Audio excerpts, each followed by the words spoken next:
अस्सलाम वालेकुम, welcome back to my YouTube channel जिसका नाम है the grammarian Sadia T. Obviously बहुत लंबा नाम है लेकिन याद तो रहेगा कि नाम किसका है।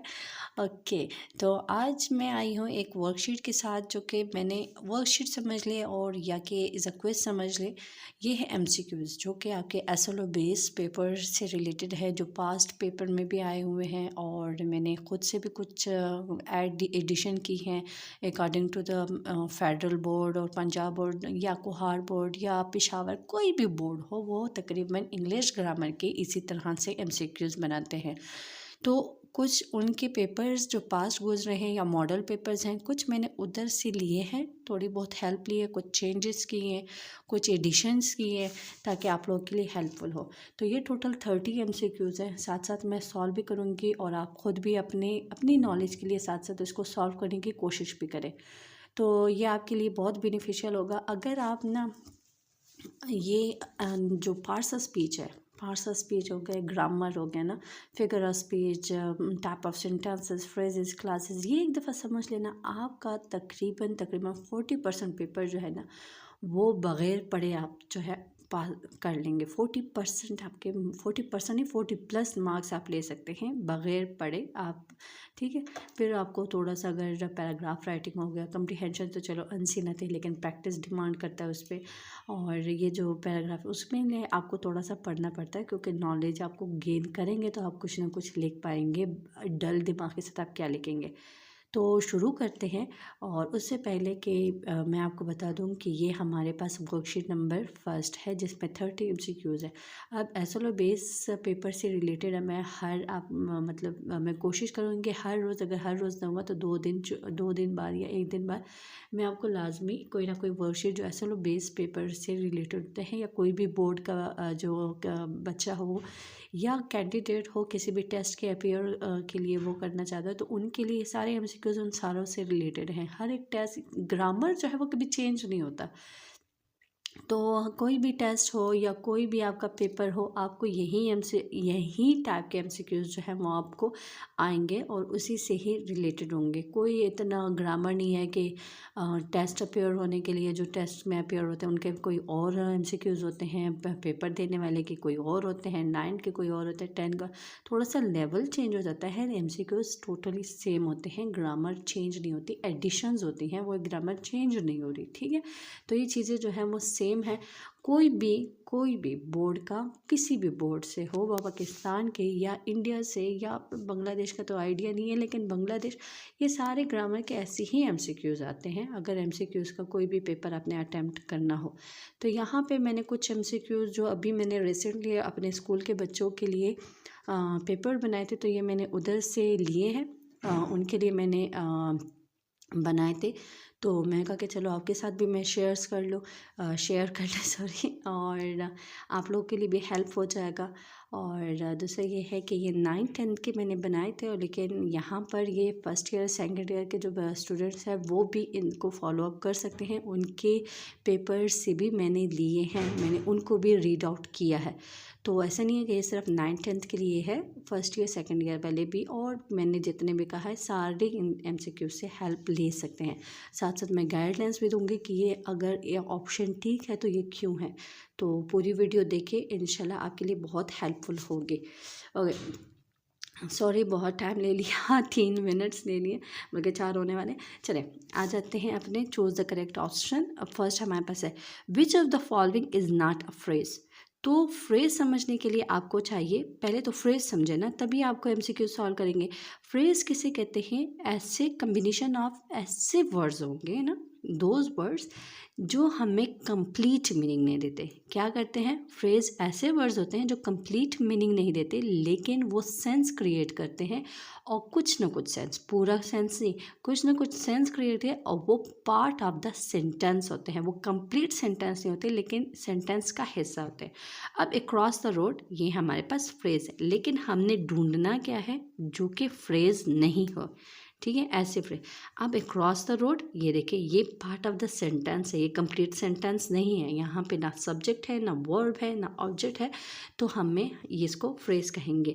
स्टॉपिंग बाय द वुड्स हमारे पास फ्रेज है। आई एम हैंगिंग, इस पर बाद में आते हैं। यहाँ पे keeping one self abreast of, तो यहाँ पे ये भी हमारे पास नहीं है फ्रेज। तो ये अच्छा, ये भी फ्रेज है, ये फ्रेज है और ये फ्रेज है, ठीक है। आई एम हैंगिंग, ये देखिए सब्जेक्ट भी है, वर्ब भी है, हेल्पिंग वर्ब भी है और मेन वर्ब भी है। तो हमारे पास जो ऑप्शन ठीक है वो कौन सा है, सी ऑप्शन ठीक है। The boy was honest with his views, the underline word is, जैसे ही बच्चों ने वॉज देखा होगा ना, डायरेक्ट भाग के वो आएंगे। जिनको हेल्पिंग वर्ब का आइडिया है वो हेल्पिंग वर्ब पर डायरेक्ट उन्होंने टिक मारा होगा, जिनको एक एक्सेलरी वर्ब का आइडिया है वो एक्सेलरी पर, और जिनको बिल्कुल आइडिया नहीं है, तुक्का मारना है, तो उन्होंने ट्रांजिटिव पे आना है। तो आप लोग का मैं आइडिया क्लियर कर दूँ कि हेल्पिंग एंड एक्सेलरी तो एक जैसा है, लेकिन ये जो है यहाँ पर जो वॉज है वो is a linking verb use हुआ है। किस क्या यूज़ हुआ है, लिंकिंग वर्ब। अब ये यूज़ क्यों हुआ है ये अब मैं आपको बताती हूँ। देखिए एक्सिलरी और हेल्पिंग वर्ब के लिए आपके साथ वॉज के साथ यहाँ पर वर्ब का होना लाजमी है। अब यहाँ पे वॉज के साथ कोई वर्ब नहीं है, डायरेक्ट ये देखिए एब्स्ट्रैक्ट नाउन यूज़ हुआ है, ठीक है। Was honest with his views, तो यहाँ पर चेक करें जब आपके पास मेन वर्ब यूज़ नहीं हुआ तो वो लिंक करता है। आपका ये सब्जेक्ट जो है वो किसको लिंक कर रहा है, आपके कॉम्प्लीमेंट को लिंक कर रहा है, तो इसको हम क्या कहेंगे, लिंकिंग वर्ब। समझ गए। They bought the tickets and boarded the train. अब यहाँ पे देखिए subject verb and object, verb and object, subjects एक ही हैं और हमारे पास दो क्लासेस है। तो ये किस चीज़ से, ये क्लास जो है, दोनों क्लासेस जो हैं वो लिंक किए गए हैं एंड से, और वो जब एंड हमारे पास आता है जिसमें हमारे पास वर्ड्स कौन से आते हैं, फैन बॉयज़ वाले, तो इनमें से जो सेंटेंसेस लिंक होंगे वो हमारे पास कौन सा होगा, कंपाउंड सेंटेंस है ये। सोनेट जो है वो किस चीज़ के एग्जाम्पल है, हमारे पास पोइट्री के बहुत सारे एग्जाम्पल है, जैसे सोनेट है, लिरिकल है, बैलेड है, इस तरह से और भी हमारे पास एग्जाम्पल्स है। तो ये सोनेट पोइट्री के एग्जाम्पल है, ना कि ड्रामा के, ना नावल के, ना लिरिकल पोइट्री है, लेकिन लिरिक यहाँ पर ये इसका टाइप नहीं है, ये पोइट्री का टाइप है, लिरिक भी और सोनेट भी। तो यहाँ पर ये ऑप्शन हमारे पास कौन सा ठीक है, poetry. He wanted a pair of puppies, अब यहाँ पर हमारे पास ये पार्ट ऑफ द सेंटेंस जो अंडरलाइन किया गया है, जो कि फ्रेज है, वो हमारे पास कौन सी फ्रेज है, नाउन फ्रेज है, जिसमें हमारा मेन फोकस जो है वो पपीज़ है, जो कि नाउन है। Select the singular form of the word formula, तो ये फार्मूला की जो हमारे पास सिंगुलर फॉर्म है वो है फार्मूला, ठीक है। बहुत से लोग जो होंगे वो फॉर्म को कर लेंगे, फॉर्मूलेस को भी कहेंगे, फार्मूलेस को भी कह देंगे, जो कि है कोई एग्जिस्ट नहीं है। तो इसका जो हमारे पास सिंगुलर है वो फार्मूला है। The book which he give me is very informative, ठीक है। अब यहाँ पे देखिए इस सेंटेंस में हमने आइडेंटिफाई करना है कि कौन सा सेंटेंस का टाइप है।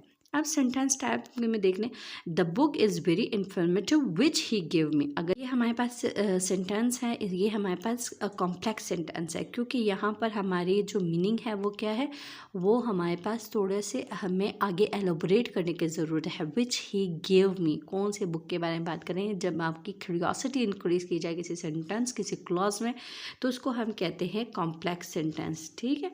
अब यहाँ पे है she put the side aside. अब यहाँ पे साइड देख लें कि ये सेंटेंस जो है ये टेंस कौन सा है, प्रेजेंट सिंपल है, पास्ट सिंपल है, प्रेजेंट परफेक्ट है, पास्ट परफेक्ट है। ये दोनों तो बिल्कुल भी नहीं है, ठीक है। हमें पता है कि प्रेजेंट परफेक्ट में हैज़ लिखते हैं और पास्ट में हमारे पास हैड आता है। अब कन्फ्यूजन प्रेजेंट में है और पास्ट में है। अब पुट की फर्स्ट सेकंड और थर्ड तीनों फॉर्म सेम होती है, ठीक है, ये भी आपको आइडिया होगा। पुट की तीनों फॉर्म सेम होती है, पुट और कट की भी कट, ठीक है, शर्ट, ऐसे जो वर्ड्स होते हैं उनकी तीनों फॉर्म जो है वो सेम होती है। अब यहाँ पे देख लें, ये है प्रेजेंट सिंपल और ये है पास्ट सिंपल। अब पास्ट सिंपल है या प्रेजेंट सिंपल है, कन्फ्यूजन है। अब पुट सेकंड भी हो सकता है, ठीक है, हो सकता है ना, लेकिन ये फर्स्ट भी हो सकता है। लेकिन आप इसके सब्जेक्ट पे गौर करें। सब्जेक्ट आपके पास क्या है, एक मिनट, सब्जेक्ट आपके पास क्या है, शी। अगर प्रेजेंट होगा तो शी के साथ हम वर्ब की फर्स्ट फॉर्म के साथ क्या एडिशन करते हैं, एस की एडिशन करते हैं। अब यहाँ पे एस की एडिशन नहीं हुई तो ये समझ लें कि ये हमारे पास वर्ब की सेकंड फॉर्म यूज़ हुई है। कौन सी फॉर्म यूज़ हुई है, सेकंड। तो ये हमारे पास कौन सा टेंस है, पास्ट सिंपल टेंस है। ठीक है, कौन सा टेंस है, पास्ट सिंपल टेंस है। His shelf was adorned with medals, trophies and certificates। अब adorned का जो है ये वर्ड की मीनिंग क्या है, तो हम यहाँ पर अगर उर्दू मीनिंग करें कि उसके शेल्फ जो है वो सजे हुए हैं मेडल से, ट्रॉफी से, सर्टिफिकेट से। तो इस्टेब्लिश का वर्ड भी नहीं है, शोड का वर्ड भी नहीं है, डिस्प्लेड का वर्ड भी नहीं है। तो हमारे पास करेक्ट ऑप्शन क्या है, डेकोरेटेड। कौन सा ऑप्शन ठीक है, डेकोरेटेड का जो हमारे पास ऑप्शन है वो ठीक है। ठीक है, आप लोग को समझ आ रही है। Okay, Saqib is leaving Friday at noon. अब यहाँ पे प्रपोजिशन यूज़ करना है at noon, on noon, by noon, from noon. अब ये इन दोनों में तो नहीं आएगा, तो हम क्या कहेंगे, हम जब किसी दिन पर, इस दिन पर निकलेंगे तो हम उसके लिए कौन सा वर्ड यूज़ करेंगे, ऑन। कौन सा यूज़ करेंगे, ऑन। अब cleanliness is next to godliness, तो हमारे पास क्लीनलीनेस जो है वो क्या है, हमारे पास ना कि काउंटेबल नाउन है, ना कलेक्टिव नाउन है, ना एडजेक्टिव है, बल्कि हमारे पास कौन सा है, एब्स्ट्रैक्ट नाउन है। ठीक है, कौन सा है, एब्स्ट्रैक्ट नाउन। सॉरी, मेरा हाथ एक ही हाथ में मैंने कैमरा पकड़ा हुआ है तो सही से हो नहीं पा रहा। Okay, he is found of playing cricket with his friends, the land word is playing. हमारे पास क्या हो गया, अच्छा अब हमारे पास ऑप्शन क्या है, present participle, gerund, ING form of verb और प्रेजेंट प्रोग्रेसिव।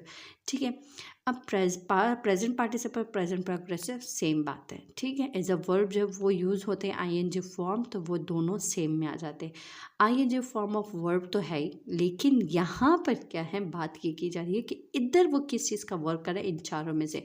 तो हमारे पास ये किस चीज़ का वर्क कर रहा है, जेरेंट का। क्योंकि जेरेंट किसे कहते हैं, जब आप आईएनजी फॉर्म ऑफ वर्ब जो है उसको आप as a activity, as a noun, as a abstract noun consider कर लिया, उसकी तरह आप बात करें तो वो हमारे पास जेरेंट कहलाता है।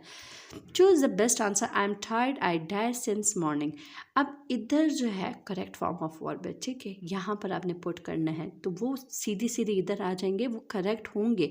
लेकिन अगर यहाँ पर ये सेंटेंस लिखी है, ठीक है, आई एम टायर्ड मतलब प्रेजेंट में जा रहे, तो हम आगे वाला सेंटेंस में प्रेजेंट में ही लेके जाएंगे। ठीक है, आई एम टायर्ड में थका हुआ हूँ, आई हैव बीन स्टडीइंग। ठीक है, वाज स्टडीइंग नहीं, सिंस मॉर्निंग है तो वाज स्टडीइंग भी नहीं, हैड बीन स्टडीइंग भी नहीं, विल हैव बीन स्टडीइंग भी नहीं। हैव बीन मैं कर रहा हूँ, मैं थक गया हूँ, मैं सुबह से पढ़े जा रहा हूँ। ठीक है, तो ये आई हैव बीन स्टडीइंग आ जाएगा। Please take the dash of the two roots, short, shortest, shorter and more short. उन्होंने टू रूट्स के दरमियान में कंपैरिजन की है, तो हम क्या कहेंगे, shorter. I know he is physically challenge it but it can't change the fact the underline words are the example of. अब ये देख लें, अब फिजिकली चैलेंज एनाफोरा है, एरनी है, यूफेमिज्म है, ऑक्सीमोरोन है। ऑक्सीमोरोन जो है, सॉरी एक्सिमोरोन नहीं, ऑक्सीमोरोन जो है वो किसे कहते हैं, जब टू कॉन्ट्रडिक्टरी आइडियाज़ जो है वो इकट्ठा आ जाए, जैसे कि लिविंग डेथ की एग्जांपल समझ ले। ठीक है, और आयरनी जो होता है जब आप किसी के बात कुछ और कहना चाह रहे हो, उसके बिहाइंड मीनिंग जो है वो कुछ होते हैं, उसको आयरनी कहते हैं। यूफेमिज्म जो है वो हमारे पास करेक्ट ऑप्शन है। क्यों, क्योंकि यूफेमिज्म किन अल्फाज को कहते हैं, जब आप कोई तीखी बात या बहुत कड़ी हुई बात को आप बहुत ही पोलाइट या कुछ ही अच्छे अल्फाजों में बयान करें, उसको हम कहते हैं यूफेमिज्म। अब फिजिकली चैलेंज, उन्होंने यहाँ पे एबनॉर्मल का वर्ड यूज़ नहीं किया, या उनको डिसेबल का वर्ड यूज़ नहीं किया, उनको कहा फिजिकली चैलेंज, मतलब वो फिजिकली अनस्टेबल हैं, वो उस तरह से बात नहीं कर सकता, या वो नहीं खेल सकता, या वो जो भी है। तो यहाँ पर फिजिकली चैलेंज जो है वो पोलाइट वे में डिस्क्राइब कर रहा है, इस वजह से इसको यूफेमिज्म कहते हैं। नेक्स्ट है the two machines that considerately one has no electric motor the other once an oil. अब डिफरेंट, अब यहाँ पे हमारे पास वर्ब चाहिए, डिफरेंट कोई वर्ब नहीं है, डिफरेंशिएट कभी यहाँ पर हमारे पास नहीं है, और यहाँ पर हमारे पास जो करेक्ट ऑप्शन वो क्या है, डिफर है। He has no dash to prime minister, access option extract and access, तो उसकी रसाई के लिए हम कौन सा वर्ड यूज करें, access. Fake diamond rings are quite affordable, अब क्वाइट ट्रस्टवर्थी फेक की मीनिंग नहीं है, ठीक है, आगे भी इस एमसीक्यूज का हिस्सा है, ठीक है। One of the following contain the best synonym for the underline word in the sentence, ठीक है, यहाँ पर अब सिनोनिम्स देखते हैं। अब ट्रस्टवर्थी बिल्कुल भी नहीं synonym, synonym means same meaning वाले। एमिटेशन का मतलब होता है नकली, ठीक है, एमिटेशन का मतलब है नकली या नकल। लॉयल, ओरिजिनल, ये तीनों में से कोई भी नहीं है। हमारे पास कौन सा बेस्ट ऑप्शन है, एमिटेशन जो है वो हमारे पास क्या है, बेस्ट ऑप्शन है। अब यहाँ पे हमारे पास एमसीक्यूज है, choose the correct synonym of sentiment. अब सेंटिमेंट सारों को पता है, सेंटिमेंट कहते हैं कि बहुत ही सेंटी हो गए, ये उसी का ही वर्ड है, ठीक है। हमारे पास रियलिस्टिक, डिस्पैशनेट, प्रैक्टिकल, इन तीनों में से कोई नहीं है, तो हमारे पास करेक्ट ऑप्शन क्या है, emotion. We still haven't come dash with an interesting theme for advertising campaign.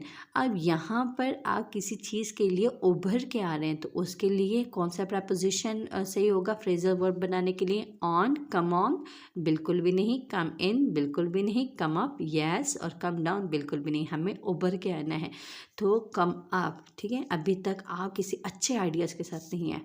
That जो है वो किस चीज़ का टाइप है, नाउन का, एडजेक्टिव का, प्रोनाउन का, एडवर्ब का, तो ये प्रोनाउन का है, और प्रोनाउन के कौन से टाइप का ये टाइप है, तो हमारे पास डिमॉन्स्ट्रेटिव प्रोनाउन का ये टाइप है, जो कि इशारे करते हैं, जब आप किसी चीज़ के लिए पॉइंट आउट करें तो हम डिमॉन्स्ट्रेटिव प्रोनाउन जो है वो यूज़ करते हैं। Further research is needed to find out what side dash dispel has on person digestive system। अब यहाँ पे साइड के बाद हमारे पास कौन सा वर्ड सही आएगा, डिफेक्ट्स एंड सस्पेक्ट तो बिल्कुल भी नहीं, तो अफेक्ट्स एंड इफेक्ट में हमारे पास साइड इफेक्ट्स, ठीक है। ये कुछ ऐसे होते हैं जो हम रोज़, ऐसे वोकैबुलरी भी होती है जो हम रोज़मर्रा में यूज़ करते हैं, लेकिन जब अटेम्प्ट करने के बारे में आए एमसीक्यूज में तो हमारे पूरा हो जाती है और हम नहीं कर पाते, ठीक है। तो थोड़ा सा इस पर नज़रसानी कर लिया करें। ओके, अब यहाँ पे आ जाते हैं, playing under such tough condition was not easy. अब प्लेइंग हमारे पास क्या है, ऑलरेडी मैं आपको एक्सप्लेन कर चुकी हूँ, यहाँ पर वो इज़ अ वर्ब काम नहीं कर रहा, बल्कि ये एज अ एक्टिविटी काम कर रहा है, तो हमारे पास क्या है, जेरेंट। अब we stayed in the house near to the canal. अब यहाँ पर हमारे पास कौन सा फ्रेज जो है वो यूज़ हुआ है, नियर टू द कैनल, तो हमारे पास नाउन फ्रेज जो है वो यूज़ हुआ है, ठीक है। सॉरी, काम नहीं हो रहा, तो सर्दी भी बहुत है। Okay, the waves winked in the sunlight. यहाँ पर सेंटेंस वेव्स विंक्ड जो है, विंक का मतलब क्या है, आंख मारना, तो वेव्स जो है वो विंक तो कर नहीं सकता, तो यहाँ पर ये ह्यूमन क्वालिटी को बात कर रहा है, तो ये हमारे पास क्या हो गया, पर्सनिफिकेशन। सिमिली भी नहीं है, मेटाफर भी नहीं है, ऑक्सियोनर में आप लोग को बता चुकी हूँ, वो तो बिल्कुल भी नहीं है, ठीक है। Laws are quickly pass so that the child abuse could be checked, identify the types of sentence. तो ये देखिए, लॉज वर क्विकली पास्ड। अब यहाँ पर सो दैट क्या कर रहा है, आगे वाले को पैरालाइज कर रहा है कि आगे मीनिंग दे। तो ये मेरे पास कौन सी सेंटेंस है, जब उसमें एक डिपेंडेंट और एक इंडिपेंडेंट क्लास यूज हुआ, वो कम्प्लेक्स सेंटेंस कहलाया जाता है। We decided to go hiking although the weather was bad and we ended up having a great time. Which clause is the subordinate clause. Subordinate clause के लिए आपके पास subordinate conjunction होना लाजमी है, जो कि हमारे पास यहाँ पे although the weather was very bad. तो हमारे पास ये वाली जो एमसीक्यूज है ये क्या है, हमारे पास सबऑर्डिनेट कंजंक्शन है, ठीक है। सबऑर्डिनेट कंजंक्शन ऑल्दो है, और पूरा जो क्लास है वो हमारे पास सबऑर्डिनेट क्लास है। They live in economically disadvantaged area. The sentence is an example. Economically disadvantaged मतलब बुरे, जो बहुत ही, जहाँ पर कोई डेवलपमेंट नहीं हो रही है, गरीबी की जो ज़िंदगी है, गरीबी वाले जो लोग होते हैं, मतलब लो बजट वाले, तो यहाँ पर अब पुअर उनको कहना बहुत बुरा लगेगा, तो उन्होंने थोड़ा सा पोलाइट वे में कहा। तो ये हमारे पास किस चीज़ की एग्जाम्पल है, सारों को पता लग चुका होगा, यूफेमिज्म की, ठीक है। Teachers are always known for their passion for work. The underline word is passion. Passion का जज्बा, तो एडजेक्टिव भी नहीं है, नॉमिनल भी नहीं है, एब्स्ट्रैक्ट नाउन है, न्यूमेरिक एडजेक्टिव बिल्कुल भी नहीं है। तो हमारे पास बेस्ट ऑप्शन क्या है? Abstract noun. ठीक है, चूज द करेक्ट स्पेलिंग। तो हमारे पास करेक्ट स्पेलिंग क्या है? एंटरप्रेन्योर।